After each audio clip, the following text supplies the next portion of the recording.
Hello everyone, this is Ask Dr. Sandey. My name is Nkiro Jimadu, and you can see right beside me is Dr. Sandey Adelaja, the one to answer all your questions. Hope you have sent them in. If you haven't, you can put them down in the comment section under this video as we start. But meanwhile, most of you that have been watching us for some time now knows that it's always a powerful time, the time that you get your questions answered. So send this video out, share them to everybody that you love, share it even with your enemies. You know, we are told to love our enemies, to set them free. So share to your groups, share with your friends, call your family members, call your friends to sit down and watch with you, and get some popcorn too as you do that, okay? Because it will be a wonderful time. And we love, you know, being an answer to your questions. So if you haven't sent any question, do that right now and press your share button. So, good afternoon, sir. Good afternoon. You're all in white today. Yep. What's going on? Almost. Yeah, you look like a groom, as if it's a wedding. Well, you know, we're always in the wedding feast of the Lamb. So Okay. Jesus is getting us ready for a big wedding. Okay. So we're enjoying it. We have to begin to practice from here. All right. Beautiful. So, are you ready for the questions? To answer the questions. The most important thing is that you are here and now this time. Okay, thank you for the compliment. Why did you say that? I didn't notice. I said that because you probably didn't notice that you had traveled a little bit while you were still talking. Oh my goodness. The one that can prove it. But Yeah, maybe you don't want to do it live. I want to do it. Let all of us learn. Why did you say that? Oh, why I say that is because you asked me a question about me being white, Right. but in the meanwhile, while I was answering it, you were already thinking about something else. Yes. Yeah, even though your mouth was still talking something, but even you yourself cannot repeat what you cannot even remember what your mouth was saying. Oh, So my. not just because you asked, that's all. Otherwise, I would have just kept quiet. Since you want to know. I thought you got the answer. Yes, I got it. You too got it. All of you watching there. But only you can confirm if it is true or not. It though. is true, it's true. You see? Because I'm trying to find where I have my questions. Okay. So that I don't miss out when I need to ask the question. But my own level of focus Yeah. is such that I can tell. Even when somebody is in America or Africa and I'm talking to them and they are doing something else, I just stop talking because I say, okay, whenever you finish doing what you are doing, call me back. Yeah. But people don't know how to be focused and they don't know how to concentrate. So even though they are in other countries and I'm not seeing what they are doing, and we're on phone or Skype and they are doing something else, and I'm giving my 100%, I said, okay, whenever you are ready to give your 100%, then call me back. It's not fair. We have to grow to that level faster, you know. We are, will I say biomass? But we are changing it. We are just mini On the way. biomass now. Yeah, we are changing with time. And we will get there one day. I have the book. The book is called How to Be in the Here and Now. So they could get it on Amazon. Anybody who might be interested in such, in improving themselves and making themselves better in terms of focus and concentration. That is true. Go to Amazon, type Sandey Adelaja, and you will get this book, How to Be in the Here and Now, and many other books that are written by Dr. Sandey Adelaja. Oh, maybe on Okada books too? Yes, on okadabooks.com for those in Africa. And the amazing thing is that he's not even looking at you when he noticed that you're gone. His eyes were not even on me when he noticed that my mind is off. I'm thinking of another thing. So it's amazing. It's quite another level of existence, will I say. I don't even know if you can ever get to that level. And that's the problem, that other people around who don't even know that you are traveling. They thought you are here, and people at home might not even know you are not here. Oh, boy. Everybody can get to that level. You just have to live consciously. It's an act of conscious living. Beautiful. Okay, let's get into the questions, okay? And I want to start with the question. There's a question I was shy to ask you when we had Financial series, yeah? no, a question and answers the last time with the HMT graduates. Okay. Yeah, the question was, I know that I do a lot of things, but I know within me, I'm just trying to be truthful to myself, that I know that I'm not a thinker, you know, at least to the level that I should be now. And I asked you a question, how can I improve in this, and what, how can I be a thinker? Because, you know, most of us think we are, but no. Because why did I say that? When I'm asked a question, or when we were, when we are discussing and I'm supposed to ask a question, I usually find it difficult to bring out a question. But you have some people that they bring out, they ask this kind of deep questions that, you know, yeah, this person is really a thinker. And I don't find that quality in me. Though some other person, like Julie told me, I think you're a thinker, but I know that I am not. Yeah, but you have to know Julie to know where that compliment is coming from. Yeah, Julie is just such a person that doesn't want to hurt even an ant. So, because she knows that you are already condemning yourself for not being a thinker. So she comes from the other side to kind of, she was telling you a lie. She doesn't even know if you're a thinker or not, but since you say you are not a thinker, she just came to tell you the opposite. My rescue. Yeah, she just came to your rescue. Wow. She was lying to you, but she was just trying to support you morally so that you not be depressed. But she doesn't really know. She has not carried out any investigation to know if you're a thinker or not. And she has not spent enough time with you to find out. Yeah, that's what most people do. Most people, you know, there are a lot of people that just want to make everybody around them feel good. Right. She happens to fall into that category. So if you believe her, you might as well remain the way you are. Oh my goodness. Wow. So if you don't want to remain the way you are. I don't want to. Okay. So your question is, how is it that you can't bring out deeper questions? Yes. Okay. The number one reason is because it's not because you don't think. It's because you don't read. Okay, yes, I don't. Okay. So for you to be able to think, you must be able to read. And when you read, you don't read fast, you read slowly. And I think you started attacking that and tackling that already by asking to translate some of my books from Russian to English. Because that way, it will force you to think, that kind of process of translation.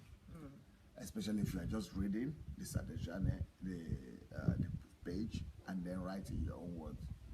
Or you translated in Google and then trying to, you know, you would really be forced to think. So, and then from Google, try to rewrite it in your own words. So that's one of the ways that you could exercise yourself in thinking. When you read, you have a lot of innovative ideas. When you read, you have residual thoughts in you. And out of that, you find it easy to be able to join the conversation and to be able to contribute at any time, either as questions or as new thoughts. Okay. All right, I got it. I'm asking this question to help some of us that are like me, that justify our arts by saying, I listen to videos, and you know, most of the books are made from videos and teachings online. So if I listen to videos now, I believe that I read. What do you have to say about that? You gave me an answer to that. Yes, if you want to do through video, if you don't like to read book, but you want to listen, that is much more demanding for if you want to develop thinking ability. Thinking ability is best done when you are reading. but you could still use video or audio messages too. But when you do that, then you have to be very, very attentive. But someone like you who is always traveling, in your mind and your thoughts, that you have to really practice a lot of discipline to be here and now. Because if you are not in the here and now, your ears will be working only, but your mind will not be working. That is the trick in just using audio or video. You are under an illusion that you are hearing. Because you are hearing, you think your mind is working, but it's not. So for you to really develop thinking ability through audio or video, you will have to listen or watch, and then be disciplined enough to always be in the here and now. And then you have to be pausing it all the time. So unlike when you are reading, you can stop and just think. But when you are hearing or watching, then you have to stop it after every few sentences and really get to think about the sentence or the statement you just heard. So that way you are not just living in the illusion that you have heard, but you are developing your thinking ability as well. So if you take a 1 hour, for example, if I want to do that, if I take an hour video, for example, to watch, it could take me 2 days to finish it, or 3 days. Wow. Because to really make your mind think and really absorb that teaching, then you have to also be writing at the same time. Not just be writing about the message, but be writing, what is coming from your own thoughts as a result of what you're hearing. All right, so you all heard it. I asked this question to help some of us that are like me, that justify themselves, by saying, I'm an audio person. Yes. You know what it's called. I'm a visual person, and I learn by seeing and by hearing. So you have to do more work for you to really make what you hear flesh. By what Dr. Sandey had just said, you have to pause all the time the video for you to assimilate what you have heard and have time to process, to now write it down and know if you really heard what you think that you heard. So maybe it will be better for you to pick up a copy of a book and read, to fasten the time for you. So we say again, for you to get Dr. Sandey Adelaja's books, you have to go to Amazon or to Okada Books, and you type Sandey Adelaja, and you will get all his books that will help you to develop yourself. All of them are just so good. Most thinkers, they read books, but they read very slowly. So you could read a book for a week or 2 weeks, but then you remember almost everything. Okay. So that's how you become a thinker. You read slowly. Yes. Okay. No, but not read slowly, but you read meditatively. Reading slowly itself doesn't do the magic. It's meditation that does it. Okay. I got it. Hope you got it, you that is watching us. Remember to leave your questions in the comments as you watch. Okay, let me go to the questions we have here on the list. DSA, during the days of Apostle Peter, when they were fishing and were frustrated, Jesus showed up and they could have more than enough fish. In this scenario, can we say it's favor or is it grace? Since if we tell believers about favor, they may start looking for a day of favor that is better than 1,000 years of labor. Yes, that was a miracle. But note that Peter was not looking for the miracle.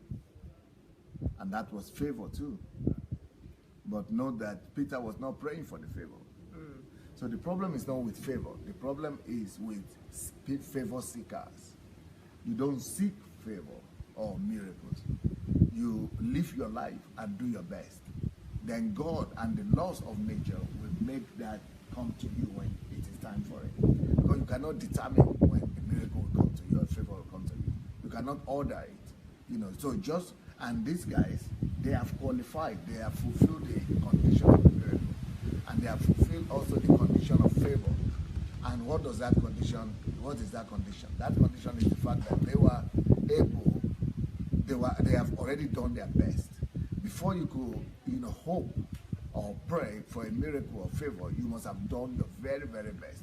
And they have done that. They have done their very, very best. Instead of doing your best is corruption, is fraud. More miracles. The truth itself will deliver you to the doorstep of your miracle. Wow. So the bottom line is you have to make truth your foundation. Okay, because we have all turned it upside down, seeking for favor, seeking for miracle, spending hours praying for these miracles and favors when we are supposed to do our best for these miracles to come and meet us where we are, by God or by nature. So we have to turn the table how we pray. And this we really, one of the series that Dr. Sandey did on prayer, on Sunday, Adelajah Official on YouTube, will really help you to really know what to pray for.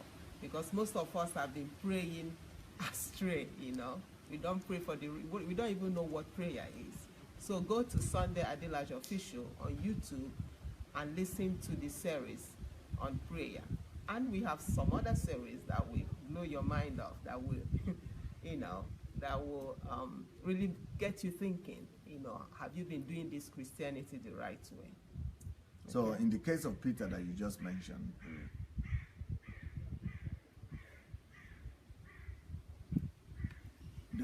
he was walking in the truth.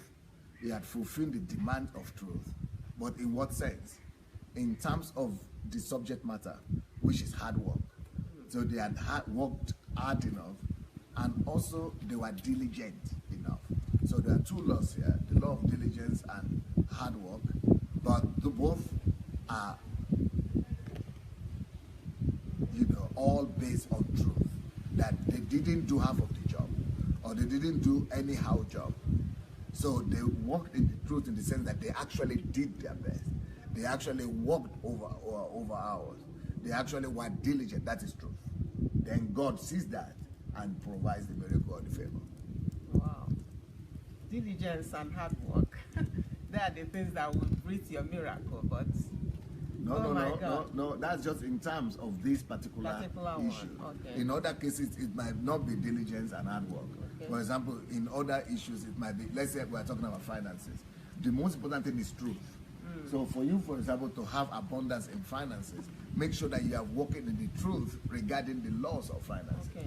So let's say, for example, you are, doing investment, or you are producing products and services. So that is now different a little bit from the other principle we just spoke about. But at least you have done your best by following the laws. Or let's say, for example, money should not be spent. It's one of the laws of money. So you are not spending money. Money must be retained is another one. And you are retaining money. So you must make sure that you are working the truth of those principles, of that particular law. So, in different things. But every truth is when you abide by the principles that are demanded in that particular. Okay, for example, if I'm a parent, and I see that I want my children to grow up God-fearing and to be good children, I must make sure that I'm working and I'm developing them or raising them or parenting according to truth, 100%. So am I sure that I've done my best for my kids 100% in rearing them and growing them and parenting them? That is, am I working the truth of what I know or what should be before I could expect the miracle? So it might not be diligence or hard work this time, but just the fact that I have done my very, very best, that God will testify, because God is truth. God, the only thing that impresses God is truth. So I must make sure that everything I'm doing, even God will not fault me, because I've done according to my best. Wow. Then He sends miracle or favor, whatever you want. Because God is a God of principles, yeah? Yeah, and it's consistent. You might use the principle, but you use the principle halfway. You might use the principle, but just a little bit. So you are not working, you are deceiving somebody, you are trying to play a game. You are trying to take a shortcut. It's not according to truth. Wow. Truth is the foundation of everything. So every sphere that you want, whatever, miracle, progress on, or you want to move forward, you have to make truth the basis of that. Then learn the principles, make sure that you have done everything that even God will not even have anything to say to you. Yeah, I got it. Yes. Okay, so that is it. Let's not be playing, with God. We don't play with God and trying that. You can. God is merciful, but the truth will still come back to punish you. So you can't play with God. You can't play with God. You can. You can. Yeah, only But be the ready for truth- the consequences. Okay. Yeah, if you don't want the consequences, then you can play all you want. I got it. Okay, I think we've done good to that question. Let's go to the next one. DSA, please, how can you control your wife that spends money lavishly, whereby even when you try to advise her, she always shouts at you? First of all, I don't like that word. How can you control your wife? It's just like saying somebody asking you, your wife, how can you control your husband? Nobody likes that. Nobody likes to be controlled. So in my own dictionary, there is no word like control when it comes to my family. Even children, I can't control them and I don't control them. But talk less of your wife. My wife are not my children. Or even my children, at least I have authority over them. But my wife, we are equal. We are partners. So for me to control her, who am I? When I went to her to say, I love you, you should become my wife, I didn't tell her that you will be under my control now. I told her I was going to love you, I'm going to protect you, I'm going to give you a good life. So control didn't even come there at all. So if you marry your wife and you said she's spending lavishly, she must have gotten the money from somewhere. How did she get the money if she's spending lavishly? Is she making her money and spending it lavishly? If it's in case of her money, I think you shouldn't even put your nose there, even though you're a husband. My belief is that when you marry, you are the husband. For example, my family. My wife has her money or she doesn't have her money, I don't know. So I give all my salary to my wife and, to manage the family and to, you don't take care of us. But when it comes to her own money, I don't even know. Should she have money? Should she doesn't have money? People give her money. She don't give her money. She has any income. She doesn't have any income. She has her own investment, her own something. All those are our own business. She has her own account. Those are our own money that I don't even have any right to have a say concerning, because I am the husband. I am the father of the house, so I provide. Whatever she wants, okay, whatever I can control is only what I have provided. So we sit down together and say, okay, let's say $1,000. This is my monthly salary, let's say, right? And I said, okay, let's sit down and plan out this $1,000. So we make policies. You make policies that, okay, this 10% is for feeding. Another 10% is for household kept. Another 10% is for tithe and offering. Another 10%, 5% or 5%, the way we do it, 5% is for projects in the church. Then another 5% is for giving to people, just blessing different people. Then another 5% or 10% is for blessing our family and relatives. Another one is for our children. Then the rest is for saving and investment. So, but all that, because my wife has more discipline in the area of money than I do, so I give her all the money, but she follows according to the rules and policies that we are determined together. So because she is more disciplined in that area, so she makes sure that all the amount of money that we have, we are not distributing amount of money, but we are distributing percentages. So everything is, followed according to the policy that we have on ground. So that way she cannot misuse. Why? Because okay, for example, let's say I don't have money for, okay, then one of the other things, policy we have is that apart from all those denominations that I've mentioned, we also have what we call pocket money. So I have some money that I just like pocket money that I could just use so that I will not come into her to ask for. So okay, let's say another 10% for pocket money, 5% for me, 5% for her. So those are just free money that we could just use for any, if I need anything or she needs anything. So that is her own free use money. But all the other money, she's just a manager for them. So for example, let's say I need more money as a free money, or I need to give somebody, or bless somebody, or buy something. And then I've used up my my 5%.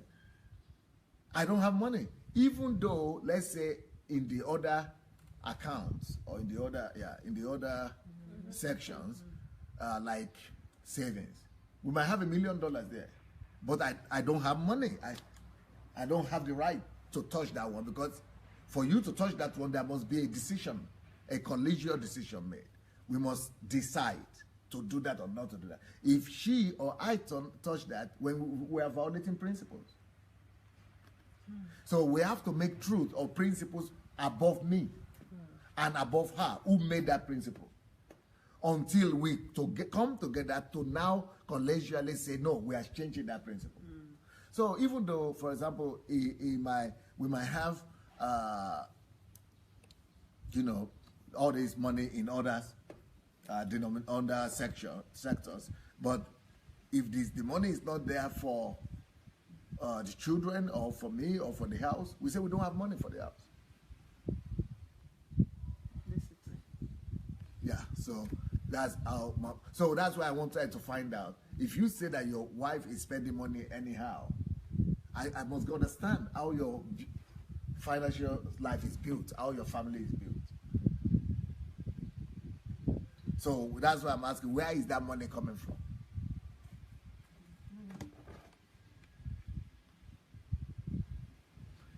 If it's her money, you shouldn't even bother about what she's doing with her money. But if it's the family money, then that means you didn't put policies in place. Policies guide you from, frivolity. Wow.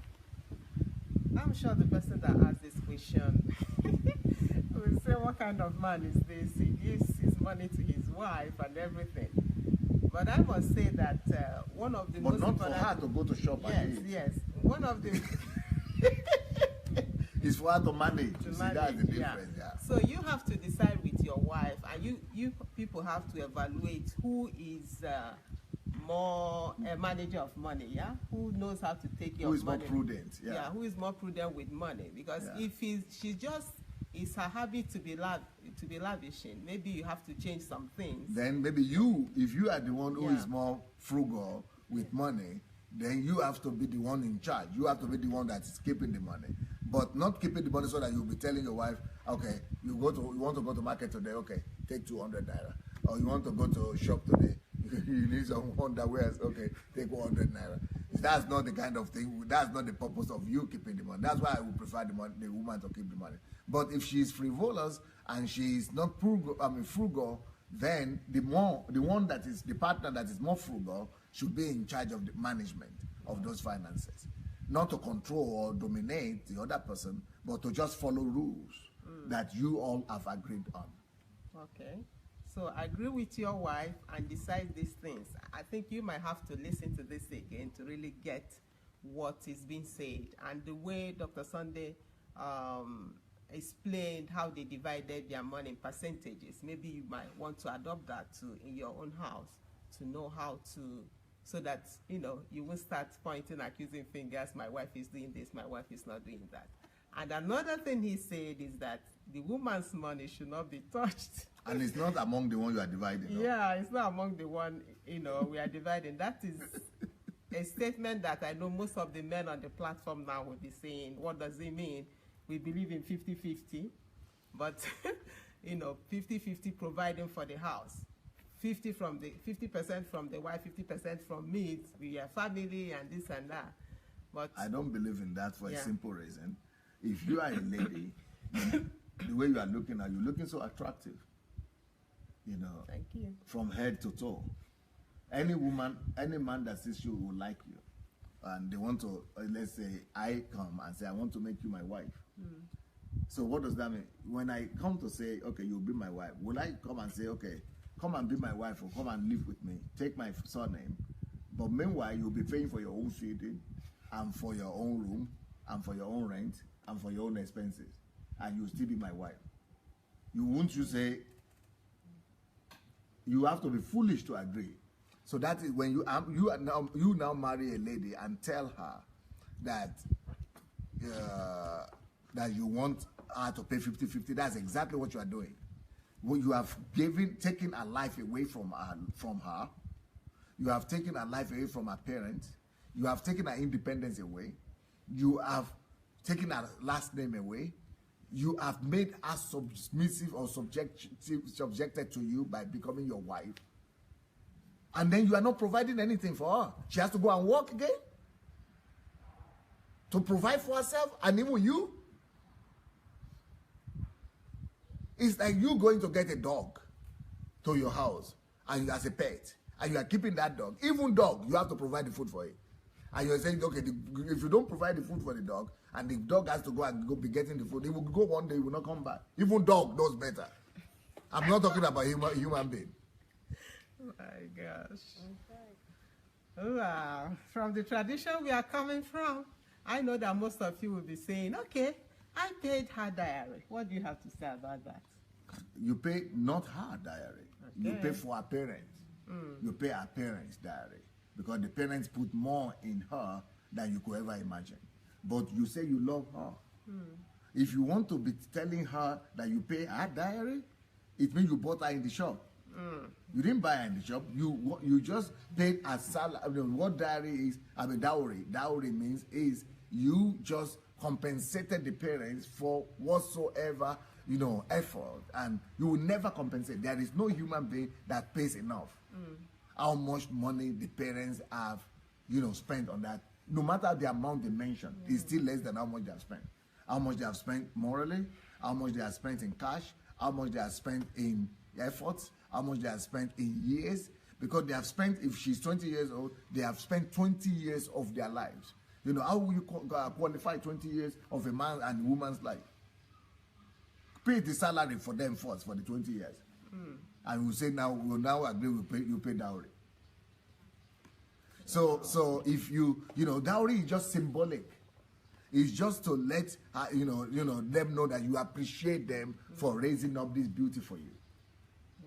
But you are living with her to be your wife. And to be your wife means that I am the head. So if you don't want her to be your wife, then you are not the head. Let her be the head. Let her be the husband. You take her name. If you are not going to provide for her. Wow. To be, like I said, even a dog. I don't take a dog from the street. I buy a dog too. And I give money for that dog.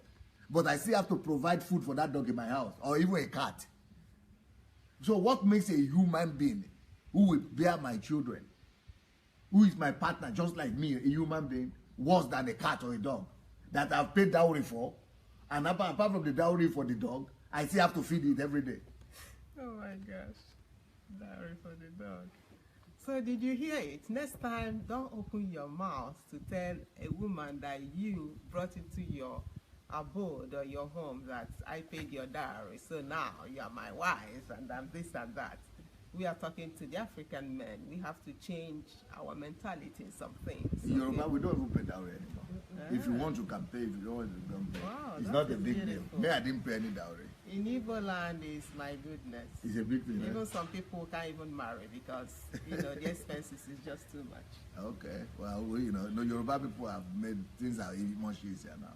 Wow. Yeah, just you meet each other, you love each other. That's all. You could go and honor and just bring some, some yam or some drink, but you don't pay money. You don't.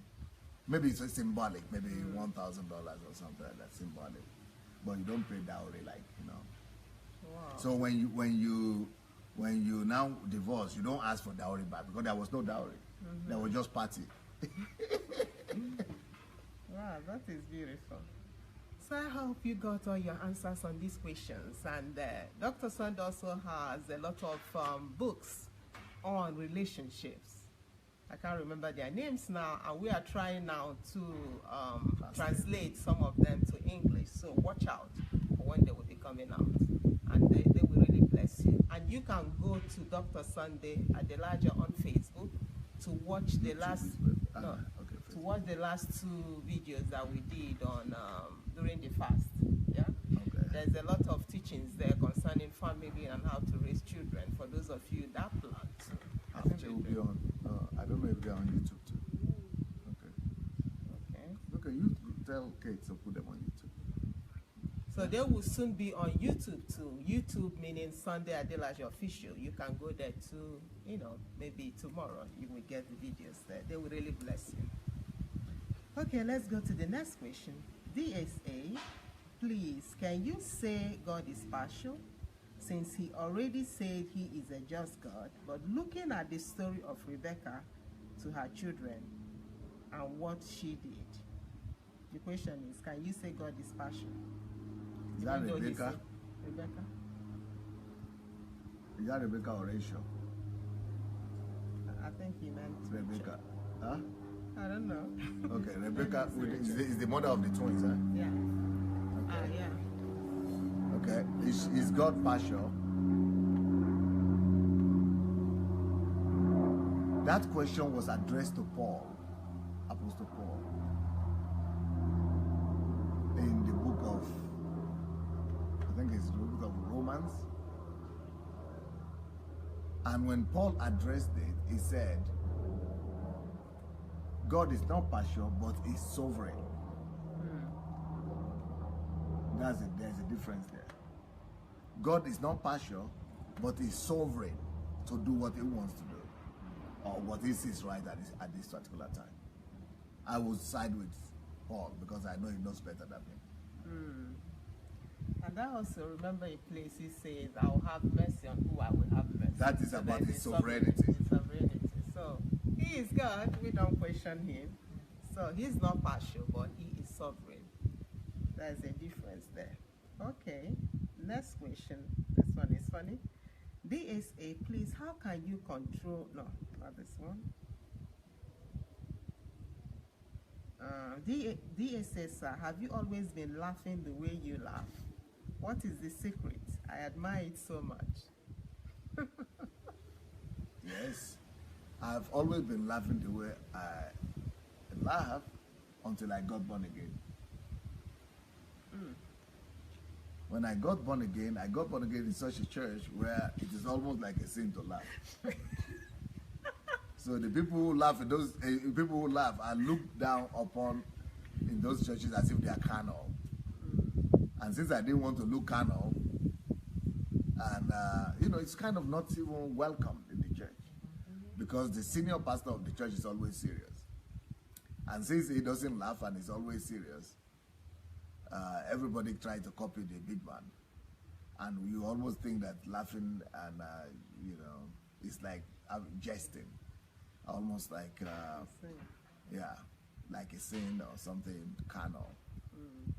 Then thank God I only went to church in my life for 6 months, not more.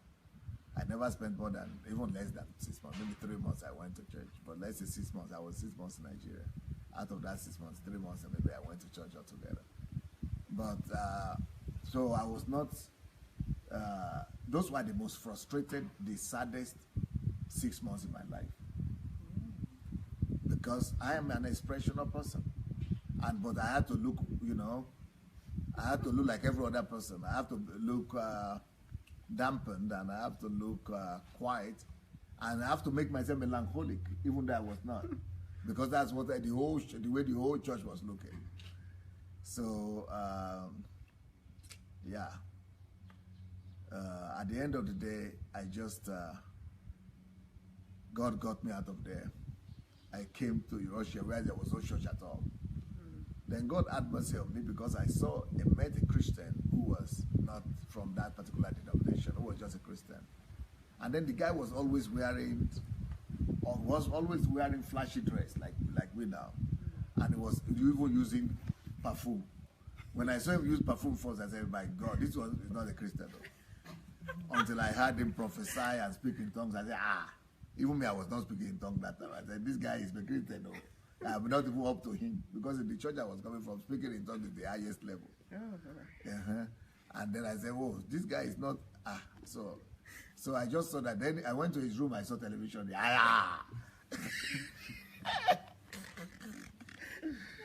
So anyway, God used that brother to set me free. So I just said, oh, then it became one of my biggest lessons, that God didn't ask you to change yourself, to change your temperament, and to change your your nature when you come to Christ. You just need to carry God in your own nature. So God is not only willing to be carried in melancholic bodies, or in sanguine bodies, or in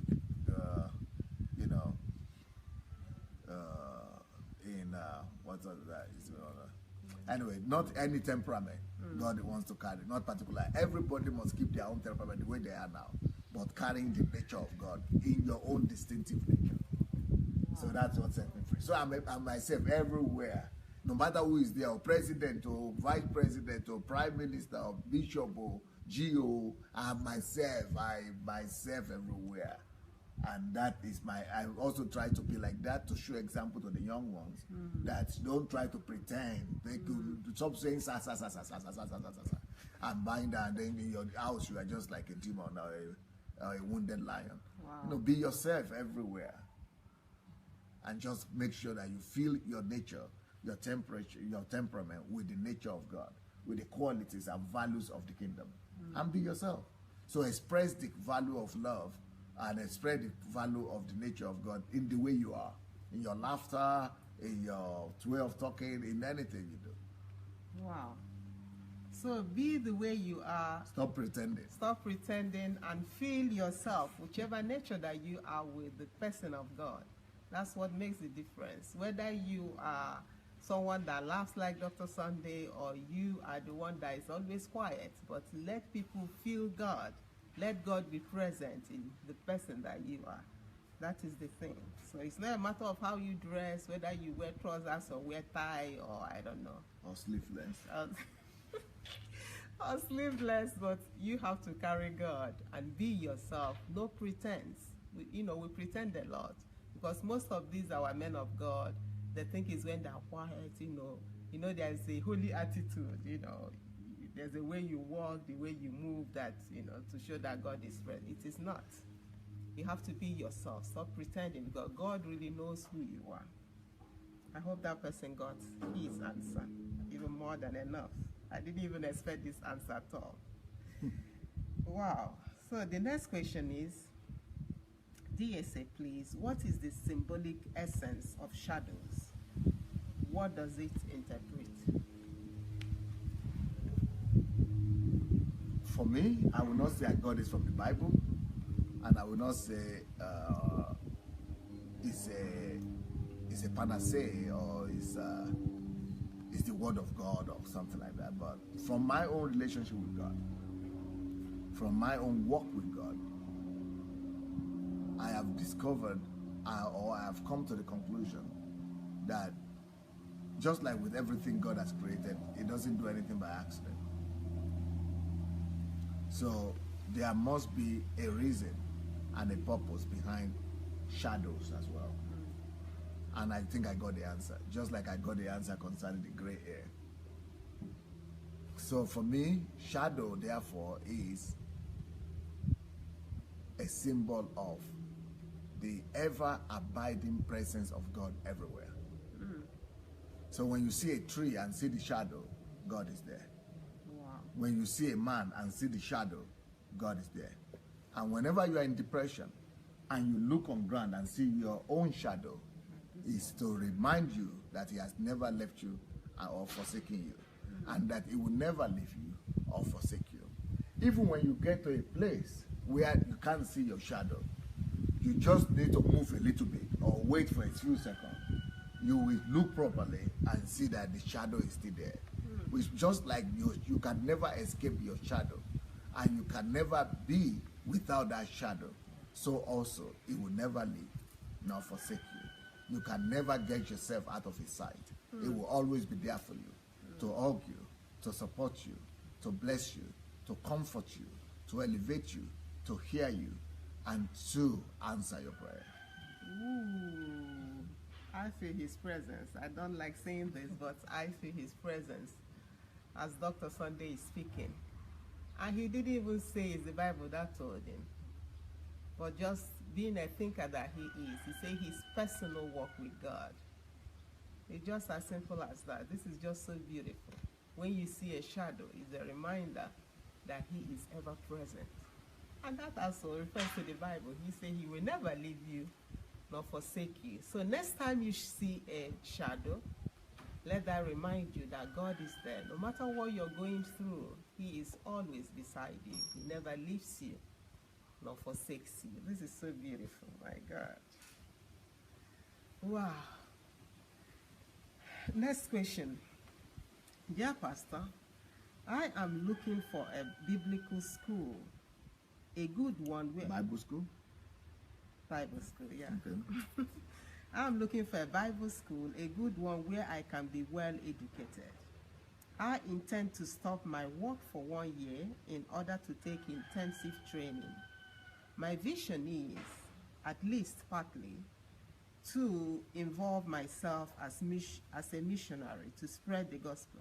I am in Canada with my family, and I am currently a researcher and a teacher at a university.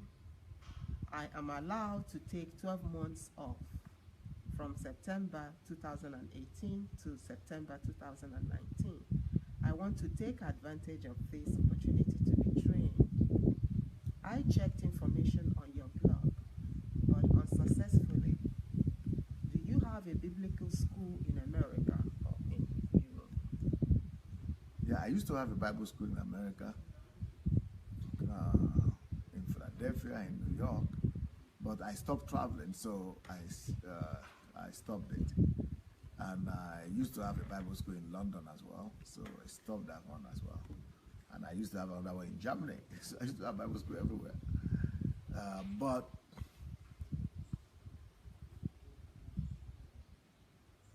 if you want a Bible school that is attached to us, I wonder, do you need a Bible school because of the certificate or diploma?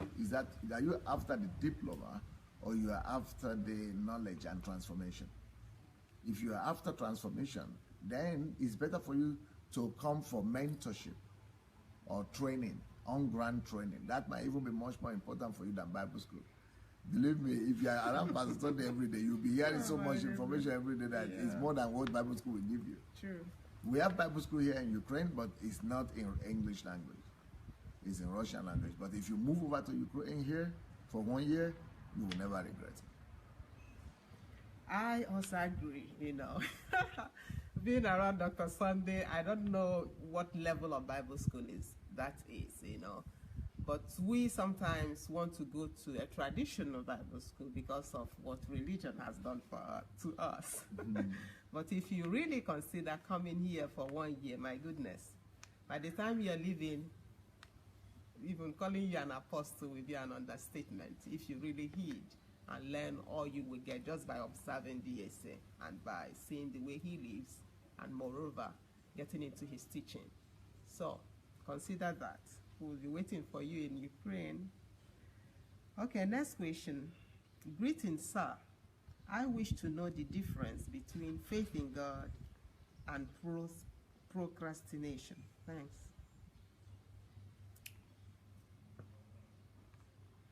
I don't even know where the similarity is coming from. Where are you pairing the two?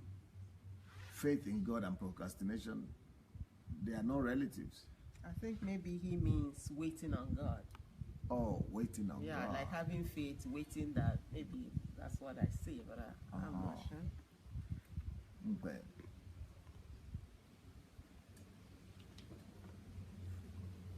Faith is the ability to see a goal or an end in front of you, even though it's not physical. But you see with the eye of faith. And then you take steps or actions toward that end that you're saying. That is faith. Because faith without work is dead. And faith is the substance of things hoped for, and the evidence of things not yet seen. So you are hoping for something, that you are seeing something over there that you are not, that's not visible. That's what you are hoping for. But you are producing the evidence right now, or the substance. That's faith. But waiting on God or procrastination is the opposite. You are not seeing anything. You are just hoping.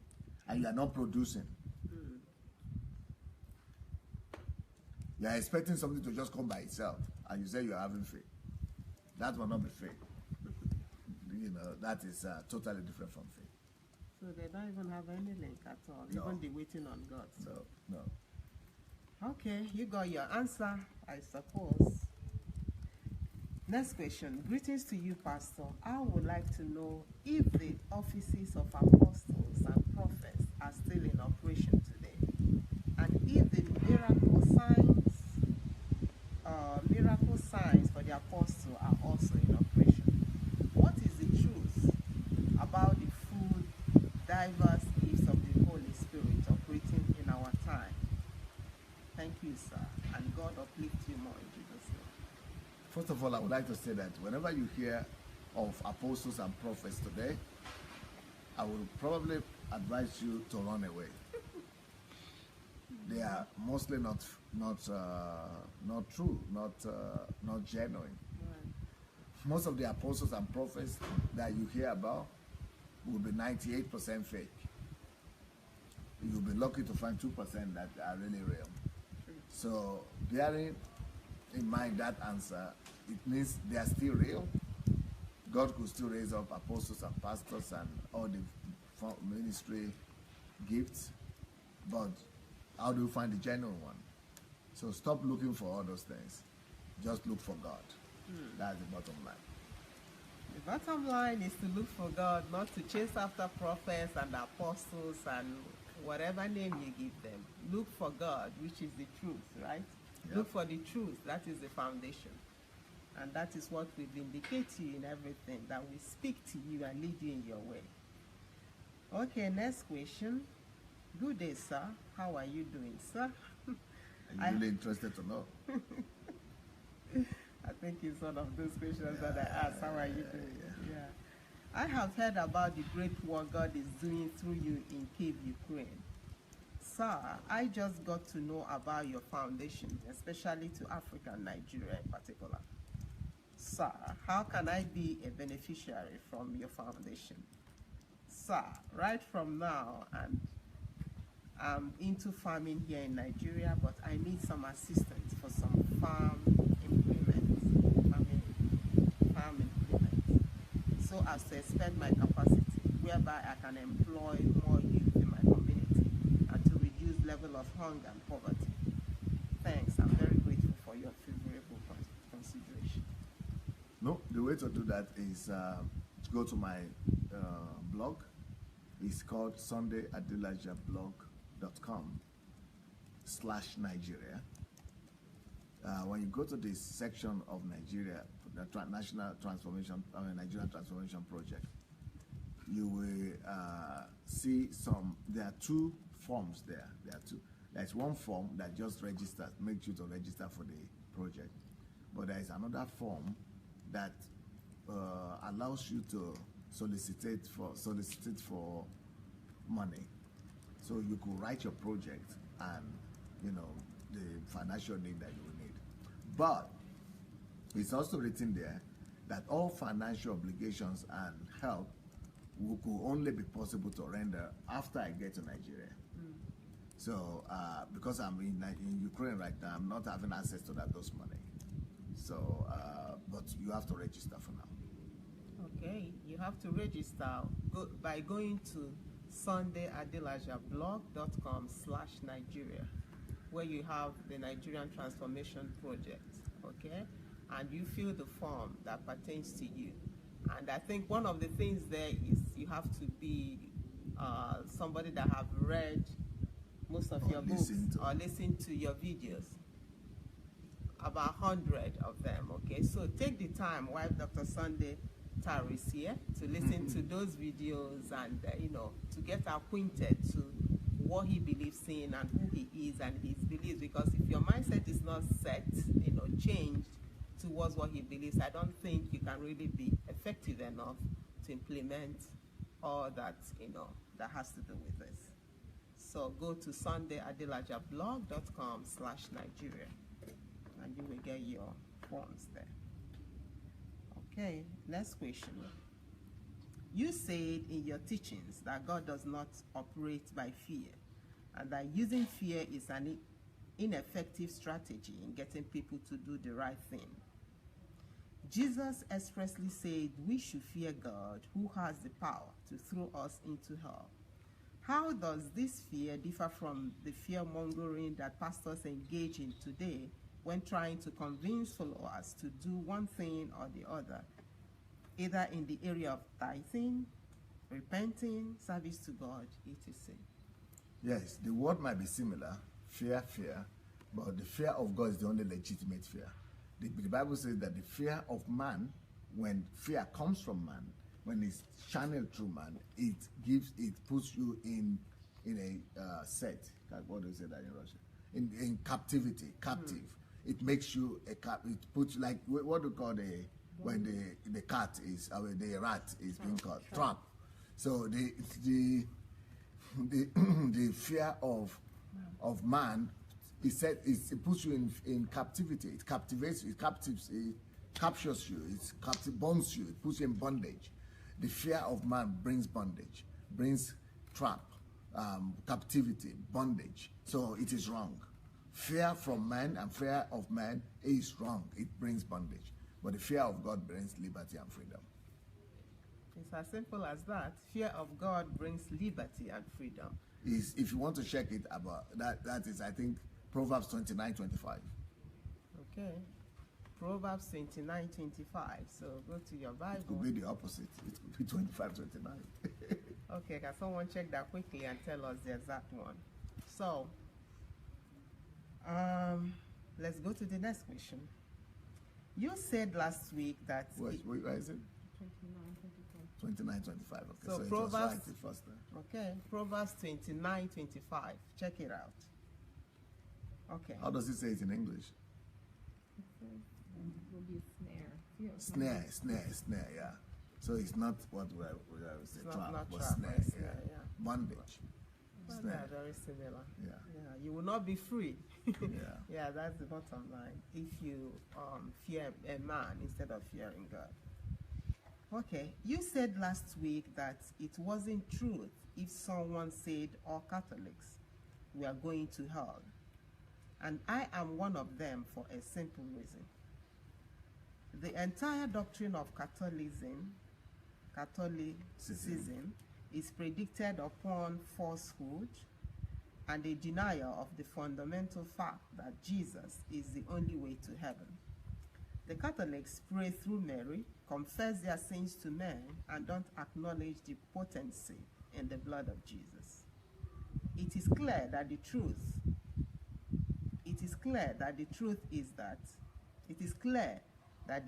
is Jesus is the only way to heaven. So how do we say it is not truth to say Catholics won't go to heaven when they can't accept the single criteria Jesus laid out? The same logic can be applied to the Muslims. Do you believe people who don't accept the truth of Jesus as the Son of God can somehow find their way into heaven? What I said, you quoted me right in the beginning. Can you repeat what I said? You said last week that it wasn't truth if someone said all Catholics we are going to hell. Exactly, that's what I said. It is not truth to say all. Underline the word all. All Catholics will go to hell. If you say like that, you are on your own. I'm not there. I don't believe that there will be no human being. You know, Catholics are there are 1 billion Catholics. Catholics are the greatest number of Christians in the world. To say that there is no one, a single one that is going to heaven. And are you good? Now you know that one. Me, I don't know. But I'm sure that God looks at the heart at the end of the day. And there are lovers of truth there. And I'm not a Catholic, and I don't believe that the Catholics deny the Lordship of Jesus Christ. I believe Catholics, you know, even if you are a Catholic yourself, to say that they don't believe in Jesus as the way to heaven, no, I think maybe you don't get it right. They believe in Jesus, but alongside with mother of Jesus, Mary, right? But that doesn't mean they deny Jesus. I don't think Catholics deny Jesus. Right. I was a Catholic. Yeah, we did not deny Jesus, but we pray through Mary. But that doesn't mean that we have denied Jesus, okay? And moreover, you know, we have to balance what we believe with that statement that I have found a new law, a statement I found in the Bible that blessed are the poor, are the pure in heart, for they shall see God. So that also counts. So the pure heart is what counts. And you might say you believe in Jesus, but if your heart is dirty, you will not see him. And that is why I say that we will be surprised who will see in heaven. And we should even strive and pray that we get ourselves with all our beliefs and all our religious whatever that we do. Yeah. Right? I agree. The second part of the question, do you want to answer that? The same logic can be applied to Muslims. Do you believe people who don't accept the truth of Jesus as the Son of God can somehow find their way to heaven? No, I don't want to go into that because God will decide at the end of the day. But, you know, we know you have to accept Jesus as your Lord and Savior. But Jesus is the truth. A lot of people believe and accept the truth and they live by the truth. And the Bible also says it's the truth that will judge people. So there are a lot of other things to consider when you are considering who is going to see God, who is not going to see God. That it's going to be presumptuous of me or you, and it's going to be prideful to say, okay, I know that we are sure that only from that verse God is going to use. Now, apart from that verse, there are so many other verses where Jesus also is talking about who will go to heaven. For example, one of them is what you said. Jesus himself said, oh, the pure in their blessed are the pure in heart of God. It didn't say if they receive Jesus or not. It's just a pure heart. So in other place, the Bible says that, okay, he who did this to me, I was naked, you clothed me. I was hungry, you feed me. So go into the rest of my father. And the one who didn't do it, he said, go to the darkness, So, you see, he didn't also say receive Jesus or not receive Jesus here. Okay, then there is another place where he said the Samaritan, the good Samaritan. He said he was not a Jew, he was like an unbeliever. But he said, you know, because we say who is going to have eternal life? He said he is going to have eternal life. But the priest who passed by the needy, you know, if you cannot touch man, you cannot go into eternal life. But if you touch man, you love people, love. Jesus is talking about love there, love your neighbor. If you live by love, you go to heaven. So, you know, there are a lot of things that we cannot just be presumptuous and say, okay, only the way I say it, only this one will make it. God is so more complex than us. So, we just leave that to God, I believe. Yeah, I believe we should too. And we can also consider Enoch, Yeah. He walked with God and he was not. There was no Jesus then. Yeah. But God took him. So when we get to heaven, we'll find out some answers. And this brings us to the end of today's show because it's already time. We spent 1 hour. We will pick all your questions from the comments and we will answer them next time. So drop your questions even when we go offline and we will get to that. We really hope you enjoyed today's show, and we will see you in 2 weeks' time, the same time, 2 p.m. Kyiv time. So save the date, tell your neighbors and your friends, and come around and enjoy the time with us. And we thank you so much, sir, for I don't know, each time it blows my mind the way he answers the questions, even not what you're thinking of. And go back to this video and meditate on it to really get in the answers that Dr. Sandey gave us today. Okay? So thank you for being with us today, from me, Nkiru Jimado, and from Dr. Sandey Adelaja. Yes, we say goodbye. And remember, we are coming back 7 p.m. today. No, not 7 p.m. today. We are going to be coming back 7 p.m., but at 4 p.m. too, we are going to be having live broadcast in 1 hour's time in the church, from the church. So the service in the church today is not going to be at 7, it's going to be at 4. So I'm coming back at 4, and then I'm coming back at 7 again, and then at 9. That's Ukraine time. Yeah, full day today. So stay tuned. See you soon.